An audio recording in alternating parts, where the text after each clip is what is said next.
I'm tired of climate change, but this wasn't always the case. When I was 15, I was really into ecological activism and had an eco-Instagram site to which I posted daily news from the world. There was even a time when I contemplated becoming a vegetarian, but then I decided not to cause I like meat. But over the past few years, I've learned some things about the world and lost my affinity for activism. So now when I hear food shortage, we'll all starve, climate change this, climate change that, feels like bollocks to be honest. And you are really lucky, cause this video shouldn't even exist. I realized that I was tired of climate change when I was writing a script for another video, with the premise that there is gonna be a massive food shortage in the cities in like 2 decades and that we're all gonna starve. But when doing the research for it, I wasn't much impressed. So I decided to instead use that script in this video to explain why that whole food shortage climate change thing isn't that burning.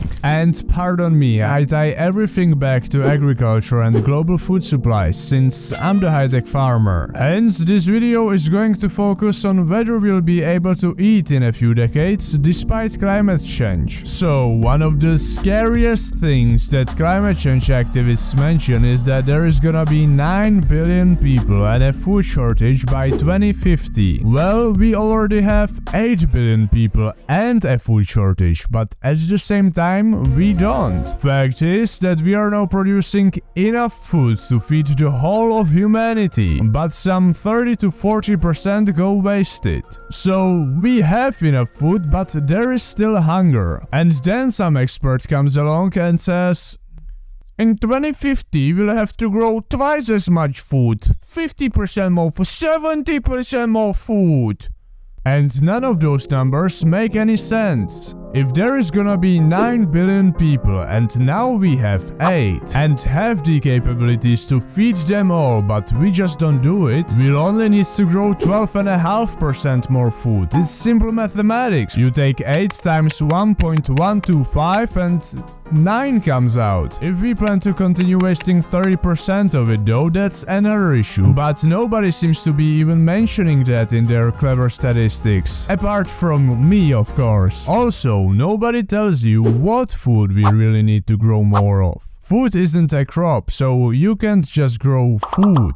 And at the same time, not all foods are created equal. For example, growing 1 trillion tons of lettuce iceberg wouldn't save us from malnutrition. Anyways, to make this interesting, let's steelman the argument why there is gonna be a food shortage in a few decades and why it's gonna affect the cities, cause it's where the majority of people live. So, as the main culprits, we have global warming, beef, lack of water, lack of educated farmers in developing countries, increased demand, soil erosion, and biodiversity loss, which is caused by farming. Let's go through them and look at the impact. A warmer climate can be less suitable for some plants and that's gonna lead to a smaller yield. Alright, that makes sense. On the other hand, beef, specifically we need to get rid of beef, is a belief that I don't share or possess, because ruminants are an essential part of nature and even cattle in factory farms can be raised in an eco-friendly way. It just depends on what you feed them and how you process the manure. Next up is the lack of water. Well, if you are a farmer living in a dry area and you don't have no irrigation possibilities, that's tough luck. But this guy managed to grow an entire multi-acre forest in a desert, so it's definitely possible. And this man's opinion is also very valid.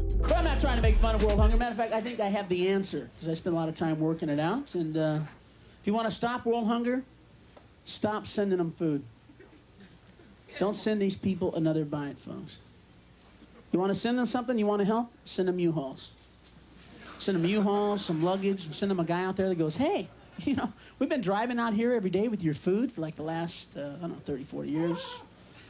And we were driving out here today across the desert, and it occurred to us there wouldn't be world hunger if you people would live where the food is! You live in a desert! Understand that? You live in a fucking desert! Nothing grows out here! Nothing's gonna grow out here! You see this? Huh? See this? This is sand. Yeah. sand. You know it's gonna be 100 years from now, huh? It's gonna be sand! You live in a fucking desert! Get your kids, get your shit, we'll make one trip! We'll take you to where the food is!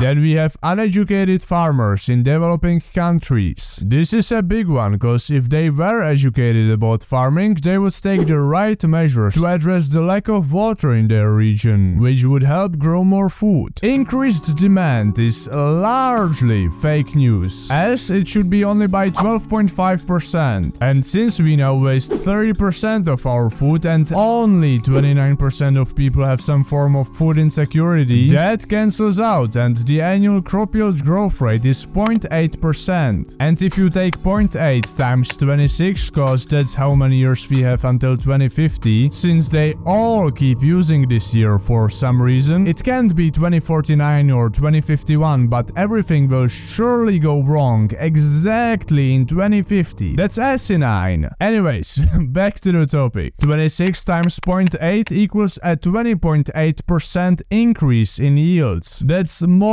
than 12.5. And I didn't even calculate the compound effect on that. So global production should keep up with the demand just fine. Soil erosion. Okay, that's a tricky one, cause it's complicated to make new soil. Certainly not impossible, but complicated. Luckily, there is something called soilless farming or indoor farming, but the main point is that we don't have to use soil to grow food anymore. And biodiversity loss, aka the constant battle of the few species of food we are growing and the indefatigable pests and environment. Because monoculture.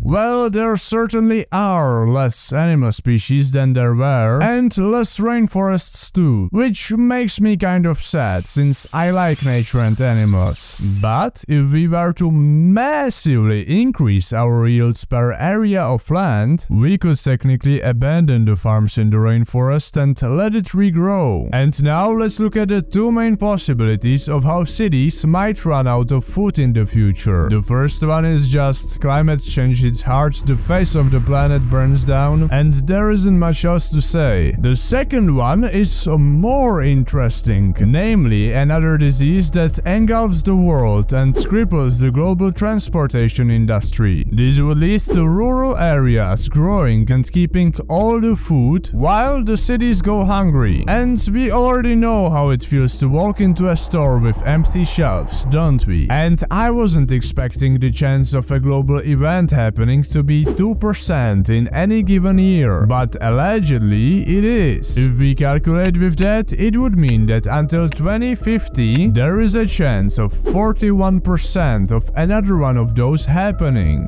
That's interesting, I must say. So now that we know what's up, it doesn't feel like a massive food shortage is coming. Sure, we need to educate the developing world farmers and possibly shift some of our production to indoor farms, but I genuinely think that all those professors with their fancy climate change and food shortage studies underplay our innovation capabilities and get carried away by everything else. Well, one day a massive food shortage is obviously going to come, cause that's just how the world goes, but we cannot know if humans are gonna be responsible for it. I also believe that once we have dirt cheap electricity from nuclear fusion, all of our problems in agriculture will go away. Since with electricity you can grow stuff indoors, desalinate water, run your tractor without fossil fuels, and have a robot to do the harvesting in times of labor shortage. And this all would dramatically increase our production capabilities per area of land and enable us to rewild nature. You've listened to my honest opinion, and I thank you for watching.